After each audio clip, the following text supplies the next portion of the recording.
So now what I want to show you is I want to show you how to wind the bobbin on this type of a machine. Because again, if you take a class later on, you'll be working with these.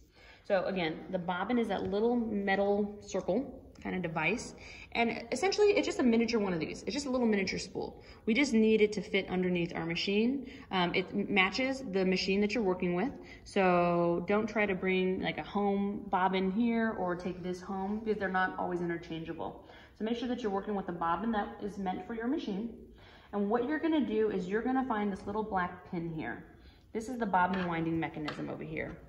It should fit your bobbin perfectly and kind of snug. It shouldn't be really loose. If I go like this and the bobbin spins, then it's too loose and that's something that we'll need to fix. But right now, this kind of goes on kind of tight. That's perfect, that's exactly how I want it. So what I'm gonna do now is I'm gonna take my spool of thread and instead of putting it on the left spool pin, I'm gonna put it on the right spool pin. Now remember we kind of talked about the two different spool pins. I'm gonna put it on the right because that's closer to my bobbin winder. So I'm gonna put on the right spool pin. I'm gonna come from back forward through the thread guide just like I did before. So I'm just gonna kind of go under here, back to front, okay? Now, if I work down, like I did on the other side of the machine, there's another hole here, another thread guide. This little thread guide is a little hole that I'm just gonna go, through from the top. And you can kind of see, oh, here's another set of tension discs. There's the spring, these are the two metal discs. This is what helps with the tension of the bobbin winder. And what I'm gonna do is I'm gonna go behind them. Okay, so I'm just gonna take my thread, I'm gonna go down through the thread guide and I'm gonna go behind these tension discs and bring it towards the bobbin winding mechanism. So if you kind of look at it from the side of the machine, not a loopy shape, just going and making almost like a backward C shape, okay? Just through the discs. And then I'm gonna come and I'm gonna get this thread and I'm gonna sit it on top of my bobbin. What that does in my, what I like to think of is I like to think of it making a figure 8 shape. So I go around and over top, and then I'm gonna wrap around the bobbin. So I like to think of it as a figure 8 shape, okay? And so what I'm gonna do, once I get on top of the bobbin with the thread, I'm gonna then wrap around the bobbin by hand. You can do it, I like to do it at least like 8 times. I'm just gonna do it just to get the thread out of my hands. I wanna leave, 2-3 inches of thread that I can hold on to. Otherwise, you can wrap the rest of it around or you can cut it short if you need to, if it's way too long. But you just wanna wrap at least 8 times and you wanna leave only about 1 inch or 2 of thread hanging off. And I want you to hold on to that. A lot of times people will teach you to, put the thread through the hole on these bobbins. Maybe it has holes on both sides. I am gonna ask you not to do that with these industrial machines only because they're very, very sensitive. And what tends to happen is if your starting thread, so this little thread here that starts the winding, if it's sticking out of one of the holes, even a tiny bit, sometimes the needle will think that that is the thread from the bobbin that it wants to catch, and it'll try to grab it, and then it'll jam your machine, and it'll jam your machine. So I avoid that, and I let the machine suck the thread out of my fingers, and just it hides underneath the remaining thread. So please, if you can, wrap until you only have about 1 inch or 2 left, and hold on to that thread. So now what I'm gonna do is I'm gonna push down the lever that turns on the bobbin winder. The little lever is here in front and it's really easy. You just kind of push towards the back of the machine, just like that. And that's what activates it. So that's gonna start this to spin, and this here is gonna start to spin as well. So once I get that belt going, now I can wind my bobbin. The reason why these machines have 2 spool pins is not only so that you can use a twin needle, but it's also because you can use your bobbin winder to wind while you're sewing at the same time. So when I go to start winding my bobbin, I have to use the pedal on the floor again. So I have to use that foot pedal.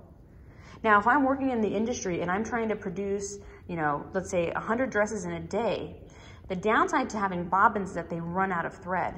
But if I'm able to sew, so I'm just working through my sewing of my dress, and wind my bobbins at the same time, I just saved a bunch of time and money. So that's the reason why industrial machines work this way. There's no hand wheel release, which again, you'll see that in the module, that releases the needle from moving. The needle never stops moving on this machine. So even though my bobbin winder's on the right side of the machine and it's doing its job winding thread on this little bobbin here, it's always going to move the needle up and down. So I always have the ability to sew while winding. Now as a beginner, you don't need to do that. So you'll see that I've unthreaded the left side and it's completely empty now on the left side of the machine through the needle. And I'm only focusing now on the bobbin. And the reason for that is because, you know, you guys aren't worried about production and you want to start off a little bit slower. But so now you'll see that I've got my thread hanging off the side of the bobbin here. I've activated my bobbin winder by pushing away from me. And I'm gonna put my foot on the pedal and I'm gonna go ahead and hold this thread and I'm gonna allow the machine to suck the thread out of my hands. So I'm just gonna go ahead and, I'll turn my machine back on, sorry. Now it's going pretty fast. That's a good thing. The slower it goes, the more uneven the threading is going to be. So I know this might seem kind of fast and kind of crazy, but the faster the better.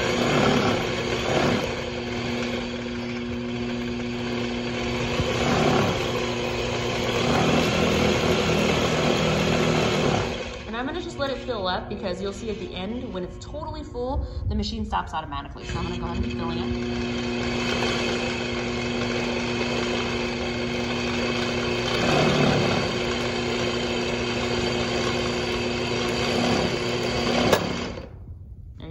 So the machine automatically knows, oops, it's too full now, I'm all done. It'll kick it off and it'll turn off the bobbin winder. So now that it's full, I can go ahead and pull it to the side. I'm gonna take my scissors, these are my little clipping scissors. I'm gonna clip the thread. I'm gonna come and I'm gonna remove all of the thread from the bobbin winder.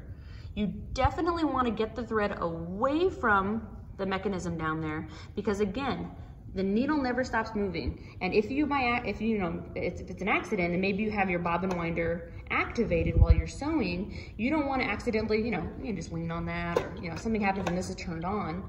If you leave the thread down here while you're sewing, it will jam around the winder. So always get the thread away from this mechanism. Make sure to turn it off by releasing that little lever. And you'll see that you now have this beautifully wound little tiny spool of thread, and that's what it's called a bobbin.